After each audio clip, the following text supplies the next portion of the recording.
Irmãos, Maria é um nome muito comum em nossa cultura. Agora imagine uma Maria, mãe de 8 filhos, sem escolaridade formal, sem uma carreira profissional e apenas uma mulher dedicada à sua família. Agora imagine uma outra senhora chamada Rosa. Esta senhora não é casada, não tem filho. Ela é uma mulher que ascendeu na vida profissional.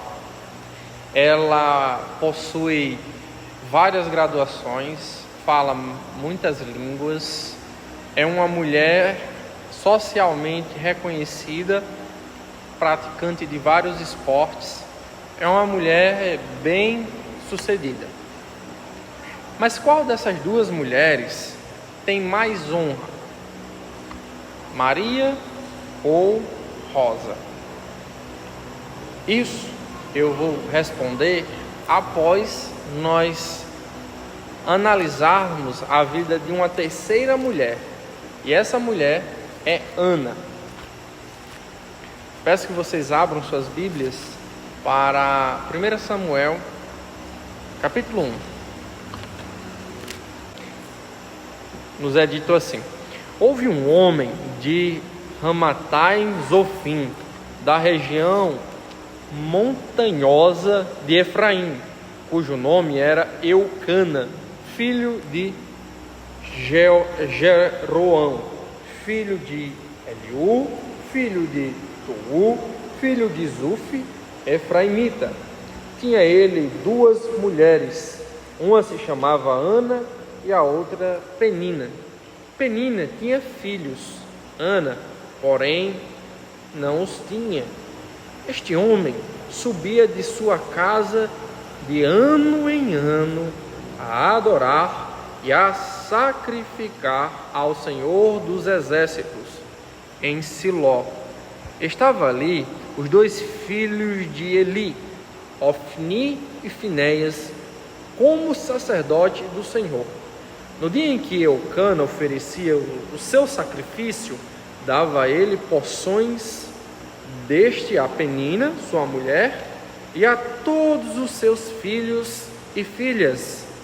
A Ana, porém, dava porção dupla, porque ele a amava, ainda mesmo que o Senhor a houvesse deixado estéril. A sua rival a provocava excessivamente para a irritar, porquanto o Senhor lhe havia cerrado a madre, e assim o fazia a ele de ano em ano. E todas as vezes que Ana subia à casa do Senhor, a outra a irritava, pelo que chorava e não comia. Então Eucana, seu marido, lhe disse: Ana, por que choras? E por que não comes? E por que estás de coração triste? Não te sou eu melhor do que 10 filhos? Após terem comido e bebido em Siló, estando Eli, o sacerdote, assentado numa cadeira junto a um pilar do templo do Senhor, levantou-se Ana e com amargura de alma orou ao Senhor e chorou abundantemente e fez um voto dizendo: Senhor dos exércitos, se benignamente atentares para a aflição da tua serva e de mim te lembrares e da tua serva te não esqueceres e lhe deres um filho, varão, ao Senhor o darei por todos os dias da sua vida, e sobre sua cabeça não passará navalha. Demorando-se ela no orar perante o Senhor, passou Eli a observar-lhe o movimento dos lábios, porque Ana só no coração falava, seus lábios se moviam, porém não se lhe ouvia voz nenhuma. Por isso Eli teve por embriagada. Ele disse: até quando estarás tu embriagada? Aparta de ti este vinho. Porém Ana respondeu: não, Senhor meu, eu sou uma mulher atribulada de espírito, não bebi nem vinho, nem bebida forte, porém venho derramando a minha alma perante o Senhor. Não tenhas, pois, a tua serva por filha de Belial, porque pelo excesso da minha ansiedade e da minha aflição é que tenho falado até agora. Então lhe respondeu Eli: vai-te em paz, e o Deus de Israel te conceda a petição que lhe fizeste. E disse ela: acha tua serva mercê, graça diante de ti. Assim a mulher se foi seu caminho e comeu, e seu semblante já não era triste. Verso 19: levantaram-se de madrugada e adoraram perante o Senhor, e voltaram e chegaram à sua casa a Ramá. Eucana coabitou com Ana, sua mulher, e lembrou-se dela o Senhor. Ela concebeu e, passado o devido tempo, teve um filho, a quem chamou de Samuel, pois dizia: do Senhor o pedi. Subiu Eucana, seu marido, com toda a sua casa, a oferecer ao Senhor o sacrifício anual e a cumprir o seu voto.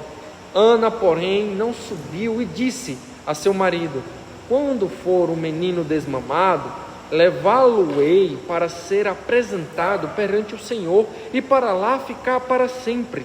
Respondeu-lhe Eucana, seu marido: faze o que melhor te agrada, fica até que o desmames, tão somente confirme o Senhor a sua palavra.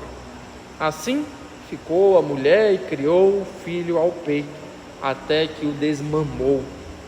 Havendo-o desmamado, levou-o consigo com um novilho de 3 anos, um efa de farinha e um odre de vinho, e apresentou à casa do Senhor a Siló, e o apresentou à casa do Senhor. Era um menino ainda muito criança. Imolaram o novilho e trouxeram o menino a Eli, e disse ela: ah, meu senhor, tão certo como vives, eu sou aquela mulher que aqui esteve contigo, orando ao Senhor.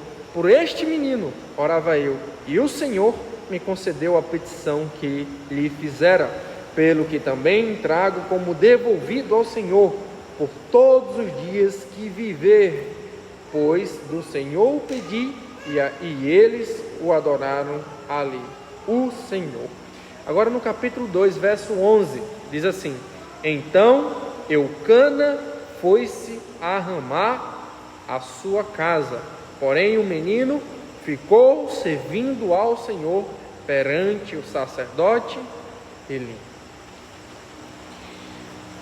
A mensagem que temos para hoje, irmãos, é: glorifique a Deus, honre a Deus por meio da preciosidade da maternidade.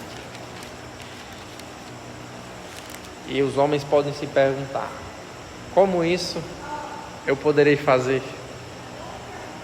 Mas chegaremos lá.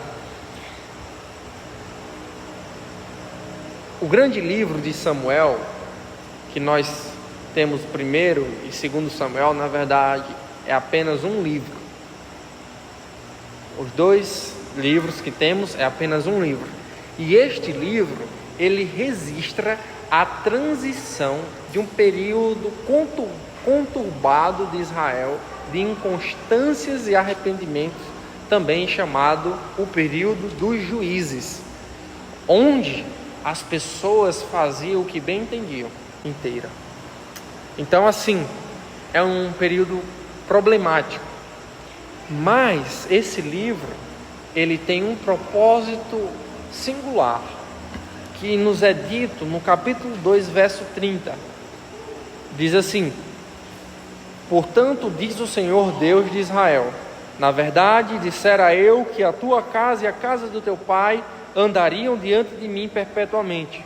Porém, agora diz o Senhor: longe de mim tal coisa, porque aos que me honram, honrarei, porém aos que me desprezam serão desmerecidos ou desonrados. Ou seja, o grande livro de Samuel tem o objetivo de ensinar que as pessoas que honram ao Senhor serão honradas, enquanto as pessoas que desprezam o Senhor serão desprezadas. Desta feita, esta narrativa traz um drama da humilhação de uma mulher que não podia ter filhos e ainda assim era atormentada por uma outra mulher. Por si só, não ter filhos já era uma condição muito humilhante, ainda mais você tendo uma mulher ano após ano jogando isso na sua cara. Imaginem o sofrimento que Ana tinha. E para nós compreendermos um pouco mais disso, a humilhação de não ter um filho não era somente por causa do descendente que seria o herdeiro, ou por causa de guerras, ou de mão de obra, mas devido à honra que a mulher tinha de poder gerar o Salvador. Lembra da promessa que Deus deu a Eva, dizendo que dela viria aquele que pisaria a cabeça da serpente? Pronto. Para uma mulher não poder gerar um filho era uma maldição, porque ela estava impedida de trazer ao mundo aquele que reverteria a vergonha dela. Agora esse aqui é o caso de Ana. Ana é uma mulher estéril, é uma mulher que não pode ter filho. Só que Ana, ela é esposa de um homem piedoso. Se vocês notarem, Eucana, ele sobe de ano a ano para adorar ao Senhor.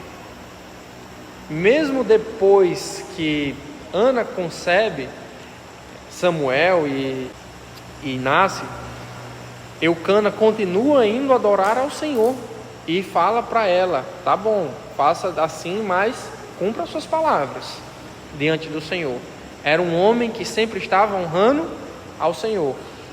Também Eucana, mesmo não tendo filho de Ana, não a desmerecia. Pense bem, naquela situação, o cara com duas esposas, uma dava filhos e filhas e a outra não dava. Qual seria a mais amada? A que tinha filhos.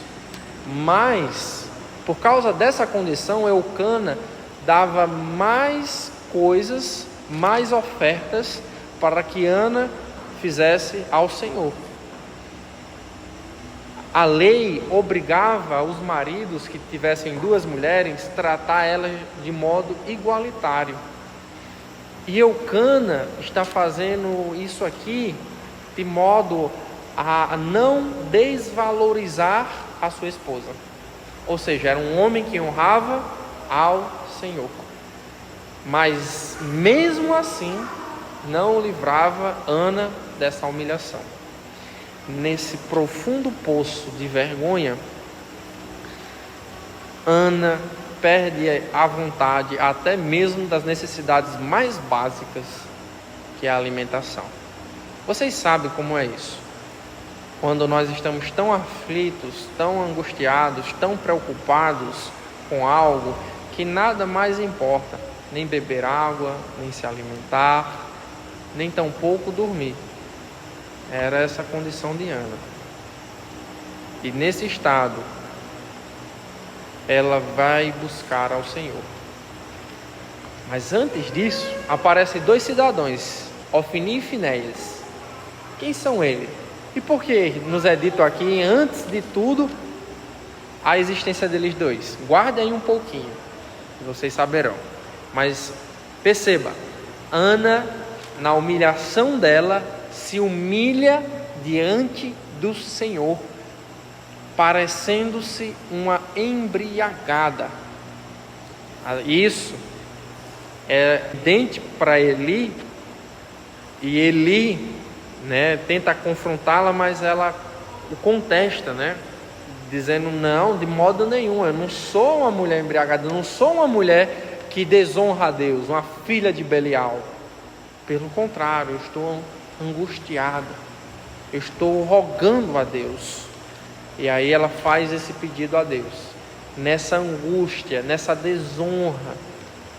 Ana roga a Deus, e o rogo dela é o seguinte: Deus, me tire dessa humilhação,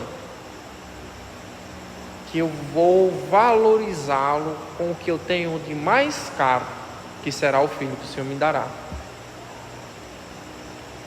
Em outras palavras, para tentarmos entender isso aqui, é como Ana dissesse assim: Deus, me dê um carro, e quando o Senhor me dá o carro, eu dou ao Senhor de volta.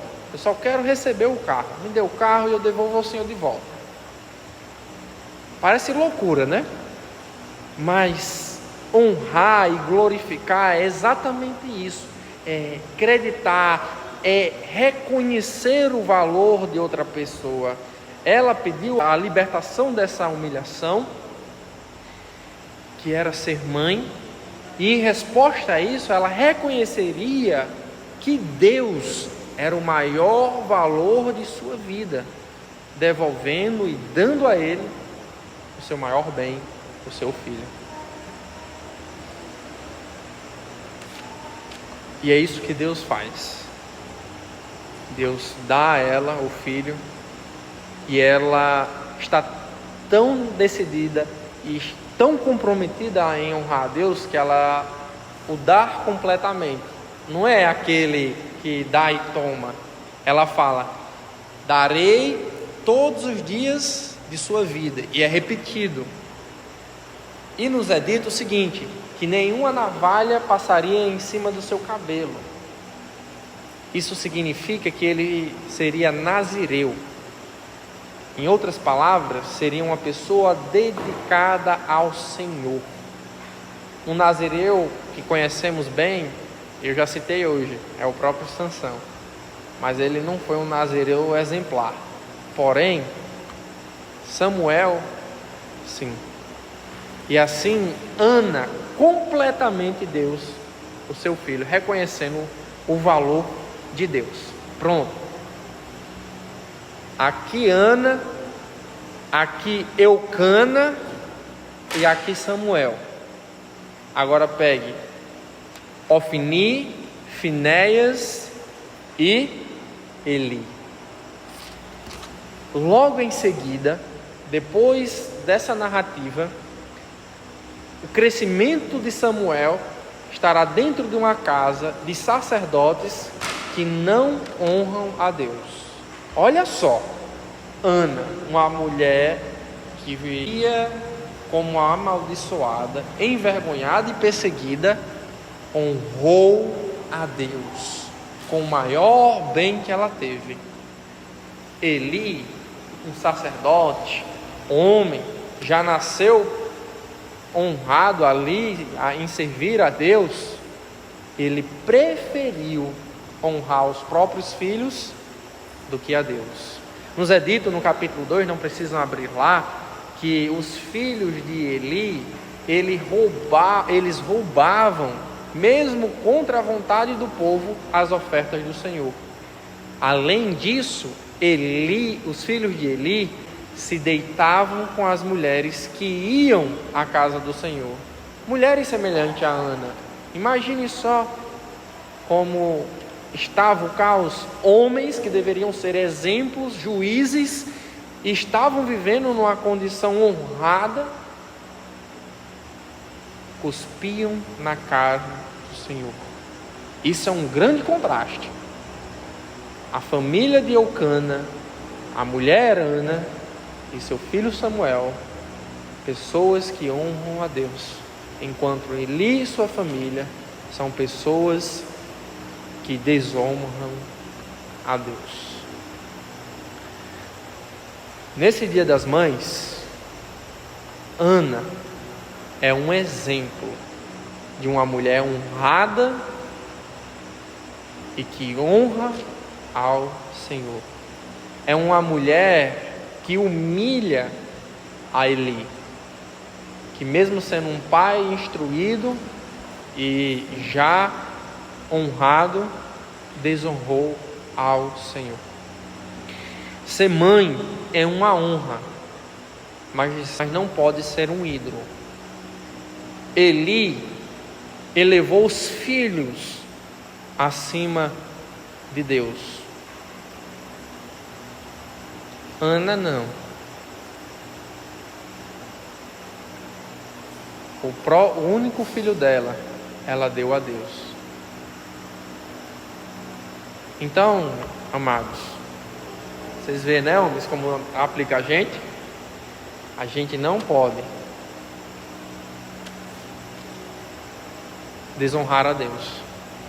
Mães, mesmo que vocês amem seus filhos, vocês precisam seguir o exemplo de Ana. Seu maior valor não é o seu filho, mesmo que ele seja preciosíssimo, mas é Deus. E se nós não honrarmos a Deus, Deus nos humilhará. Mas se nós honrarmos a Deus, Deus nos exaltará. E ser mãe é um privilégio, é algo grande, é um presente dado por Deus que somente as mulheres podem ser. Mas precisa ser feito com um propósito de glorificar a Deus. Ser mãe em si mesma também não pode ser um ídolo. Como assim? Por exemplo, vocês quererem mostrar uma identidade de uma mãe boa, de uma mãe, e se gloriar disso, em si mesmo não pode ocupar o maior valor de suas vidas. Mas novamente, com o exemplo de Ana, Deus. Algumas pessoas olhariam para o caso de Ana e diriam assim: você é louca, dará seu primogênito, seu primeiro e quem sabe o único filho depois de todos esses anos e não receber nada, e você dará o seu único filho para ser um ajudante de sacerdote? Você não tem juízo não? Que tipo de mãe é você? Mas, novamente, a maior honra que Ana tem não é ser mãe em si, mas é o Deus que a torna mãe. Existe uma mãe que disse assim, eu vou começar a citar algumas frases e fazer a aplicação com a vida de Ana. Ela diz o seguinte: todo mundo quer salvar o mundo, mas ninguém quer ajudar uma mãe com as louças. O que é que ela quer dizer com isso? Que o trabalho de ser mãe, a atividade de ser mãe, é muitas vezes desvalorizada porque se resume a coisas pequenas. Você não está indo para um outro país ajudar numa guerra. Você está no dia a dia salvando o seu próprio filho de acidentes, alimentando, instruindo, certo? Você escolhe ser mãe também, e isso limita a sua vida, tira noites de sono, mas diferente de algumas pessoas que estão em outros países alimentando famintos, você está ali alimentando uma criança. Então assim, Deus se agrada com pequenos sacrifícios. Deus se agrada, e o caso de Ana é um exemplo disso. Por quê? Porque ser mãe é um privilégio que homem nenhum pode ser. E isso é um meio de nós, no caso vocês, honrarem a Deus. Uma outra citação. Uma mãe disse assim: mãe é transformação. Roupas sujas são limpas. Crianças impacientes são pacificadas. Não tem nada no armário, mas aparece a comida. E todo dia essa luta se renova. Manhã após manhã, dia após dia. E mesmo que seus filhos vão embora, ainda assim tem alguma transformação acontecendo. Imagine quantas pessoas foram mudados por mães neste mundo. Evitaram a vida toda de perdição e cresceram como homens e mulheres exemplares, graças a uma mãe. Olha o efeito que essa mãe, Ana, teve na vida de um homem chamado Samuel, que foi um exemplar homem de Deus. Por meio de uma mulher, uma nação toda estava sendo salva. E por meio de uma outra mulher veio a salvação ao mundo. E vocês sabem do que eu estou falando. Então olha o privilégio que é ser mãe. Mãe é transformação. Só que nós não enxergamos isso. Às vezes. Mãe é transformação também. Essa mãe lembra o seguinte: que às vezes caímos no esquecimento maternal e paternal. Como assim? Ele já fala no esquecimento do amanhã e da eternidade. Como é que esses esquecimentos funcionam? Os filhos ficarão adultos e os filhos são almas eternas. Isso inclusive se repercute no trabalho com crianças. Por exemplo, por que não existe tanto envolvimento do governo com crianças? Porque não gera voto. Mas essas crianças não são adultas. Então nós esquecemos isso muitas vezes. Segundo, por esquecer isso, também existe um excesso de cuidado com as crianças. Por exemplo, Ana entregou o próprio filho muito criança, possivelmente ainda era bebê, ao nosso ver.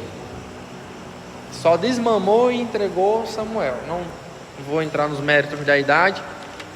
Porém, Ana confiou em Deus e preparou Samuel para ser um adulto, uma pessoa que não dependesse tanto dela, como o ato de desmamar. Imagina a confiança, vocês sabem, eu não posso nem saber como é isso, de uma mãe fazer um negócio desse. É muita coragem. Mas lembra, eles serão adultos, como quase todas, menos de nada sabe que eles crescem, já são grandes, mas eles são almas eternas. A gente admira muito, pessoas que ganham várias almas para Cristo e tem essa repercussão toda. Mas imagine só, você ter o privilégio de alcançar o seu próprio filho, mesmo que ninguém mais na sua vida se converta, apenas seu filho. É o seu filho que você ama, vai passar eternamente junto com Deus e contigo. Então a gente esquece a questão do tempo. Mas Ana não. Ana, como o valor dela era Deus, ela se lembrava do tempo. Esse não é somente hoje. Samuel crescerá e Samuel é uma alma eterna. Ele precisa de Deus. E ele precisa reconhecer que eu valorizo mais a Deus. O Evangelho, isso aqui é outra frase de uma mãe. O Evangelho não é limitado a tempos quietos e de reflexão, mas também faz parte da rotina frenética de uma mãe. O Evangelho não somente está neste momento onde estamos pensando, falando, lembrando, mas é corporificado na rotina de uma mãe. Quando vocês saem do supermercado, atoladas de compras, e seu filho impaciente querendo ir para casa, e a mãe, de modo muito amável, tranquiliza e guarda as compras. Aí ele consegue ver um fruto do Espírito. Seu filho, possivelmente como o filho de Ana, pode ver que a mãe valoriza mais a Deus do que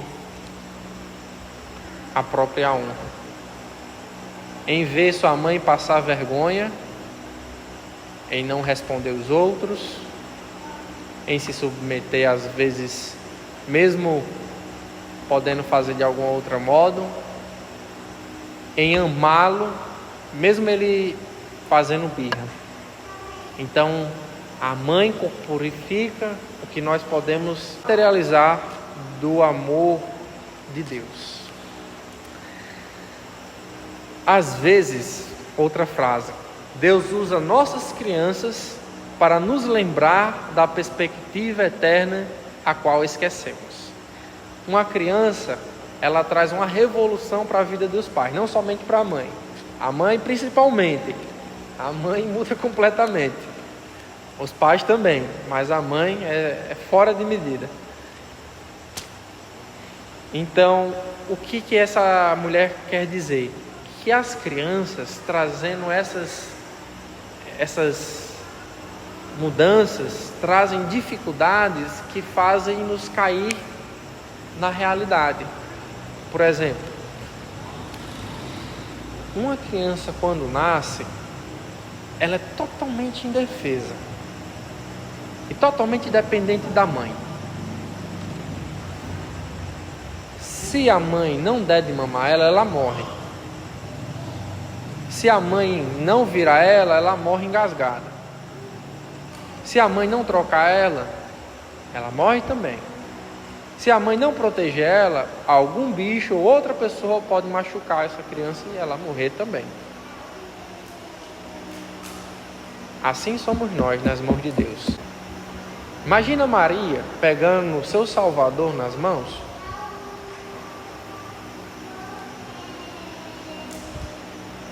Então, as crianças, elas nos lembram do que é mais importante, de como o mundo funciona. Mãe nunca é suficiente. Deus é eternamente suficiente. Como assim? Por exemplo, essa mulher falou o seguinte, que várias vezes as mulheres costumam se autocobrar, dizendo que não são espirituais ou boas mães o suficiente, porque não empregou o método de tal mãe, porque o filho não respondeu de maneira tão adequada e porque houve falhas nessa caminhada. Mas essa autora diz o seguinte: cuidado com a autocrítica e com a crítica das outras pessoas. Com o exemplo de Ana, irmãos, eu digo para vocês, minhas irmãs, busquem entender como vocês podem honrar a Deus. O jeito que vocês criam ou criaram vai mudar, mas se vocês buscaram honrar a Deus, isso é principal. Isso é o que deve ser feito. Não as críticas serão os moldes, mas a honra a Deus será o molde. Outra coisa é as pessoas estão me criticando porque eu estou fazendo assim com meu filho, como me verão? Não se preocupe. A sua honra não é mais importante, a de Deus. É a de Deus. Então, se as pessoas continuarem falando mal de você, porque você fez o que fez, mas se você fez o que fez motivada a honrar a Deus, lembre-se, a sua honra não importa. Importa a de Deus. E Deus já te honra em você ser mãe. Outra mãe diz assim: a mãe moderna quase sempre não gosta de se identificar como mãe. Não sei se vocês já passaram por isso, vendo algumas outras mulheres, mas isso entra até naquela primeira questão que eu introduzi essa mensagem. Por quê? Porque aqui a gente tem uma distorção de valores. Ser mãe hoje, para o mundo, não é algo tão valoroso, não é algo tão apreciado, tão afamado, tão brilhoso para a cultura hoje. Aí pensamos, né? Mas a cultura de Ana era assim, a nossa é outra, certo? Mas existem elementos na cultura que podemos avaliar como errados. Por exemplo, o desmerecimento da maternidade. Por quê? Porque Deus honra a maternidade. Deus valoriza isso. Desde o Antigo ao Novo Testamento, Deus sempre está trazendo isso à tona. Aparecer como mãe é uma honra. E se vocês em algum momento chegaram a sentir o contrário, vocês precisam refletir e lembrar que Deus valoriza isso, que Deus enobrece isso. Apesar de nossa cultura não reconhecer isso, vocês são dignas, vocês são honradas por Deus. Então, se vocês aparecerem como mãe na rua, sabe o que vai acontecer? Será um protesto. Um protesto contra uma cultura que desvaloriza as mães. Imagina uma mulher com 8 filhos entrando no supermercado. É espantoso. Mas é lindo. Imagina uma mãe andando com seu filho para cima e para baixo. Não parece algo tão belo, mas assim, histórias de mães são muito significantes. E essa é uma. Mas deixa eu pular aqui. Irmãs, pelo que vocês oram, isso até ajuda a nós pais também. Pelo que vocês oram, pensem bem em relação a seus filhos. Bem-estar, conforto de vida, segurança, saúde. Não tem nada de errado nisso, certo? Mas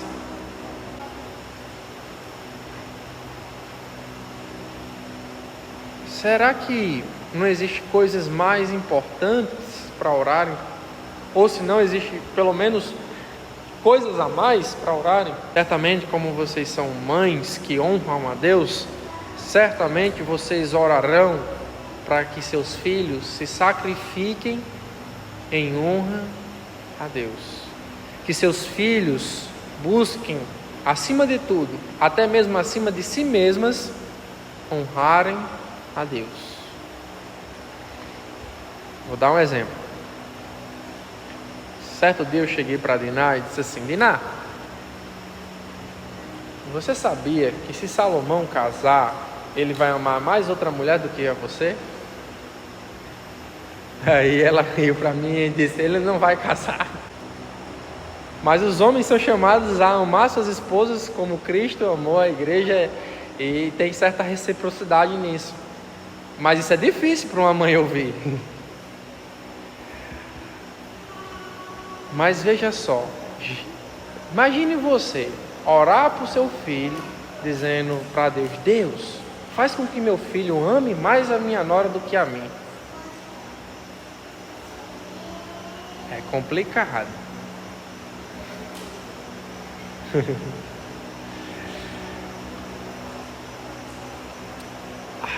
O aborto, irmãos, outra mulher diz assim, é um sacrifício requerido pela religião da autossatisfação ou do autodesejo.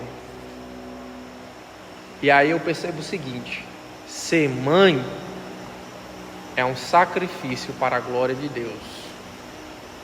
Todas vocês sabem o quanto é difícil ser mãe, desde o ato de carregar o menino na barriga ao ato de continuar amando eles ao resto da vida.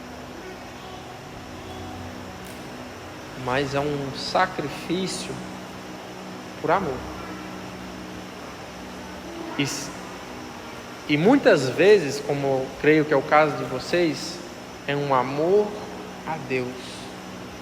Quantas mulheres que já foram enganadas no mundo, maltratadas, e tiveram a escolha de abortarem o filho, mas pelo temor e honra a Deus não fizeram?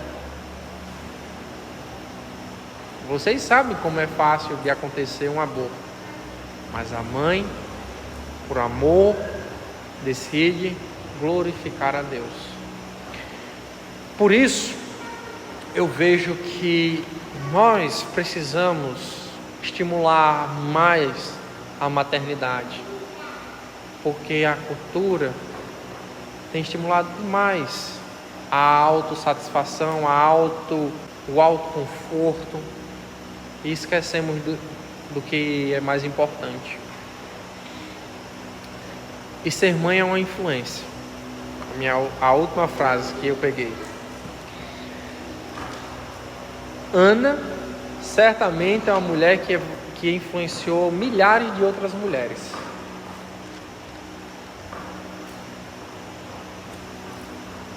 E vocês sabem como ser mãe influencia a outra. Por exemplo, quando você chega perto de uma grávida, a vontade é de estar grávida também. Isso é fascinante, ver uma mulher perto de outra grávida, já os olhos delas brilham. Quando vê um bebezinho pequeno, então ser mãe provoca as mulheres a quererem ser mãe, porque está na natureza. Mas ser mãe influencia por demais a adorar a Deus. As mães são as principais influências dos filhos, que podem ajudá-los a adorar a Deus, como também as mães, se portando como mães, podem ajudar a sociedade a ver a Deus no projeto original dele, no papel de ser mãe. Então hoje, no Dia das Mães, entendemos que este é um papel honroso que Deus deu para glorificá-lo, e devemos compreender a dignidade disso, e as mães usarem isso para acreditar, louvar, glorificar, honrar a Deus. Pronto. Lembra do caso inicial que eu falei com vocês? Da Dona Maria e da Rosa? Pronto. A mulher que teve o filho, ela já é honrada por ter o filho. Mesmo que a outra conquistou várias coisas, não é a mesma coisa que ter filho. Não é. Não tem como ser. A dignidade de ser mãe é algo singular. Como eu disse, só a mulher pode ter. Carreira o homem pode ter. Habilidades linguísticas o homem pode ter. Habilidades esportivas também, mas mãe não. Mãe é só a mulher que pode ter. Mas ser mãe é digno, porém não é suficiente. Porque vimos que Ana Era uma mãe que honrava a Deus. Ser mãe precisa ser uma mãe que glorifique a Deus. Desse modo não haverá nada melhor, ou não haverá melhor lugar para se estar. Hoje, no Dia das Mães, glorifique a Deus por meio da preciosidade da maternidade. Vamos orar?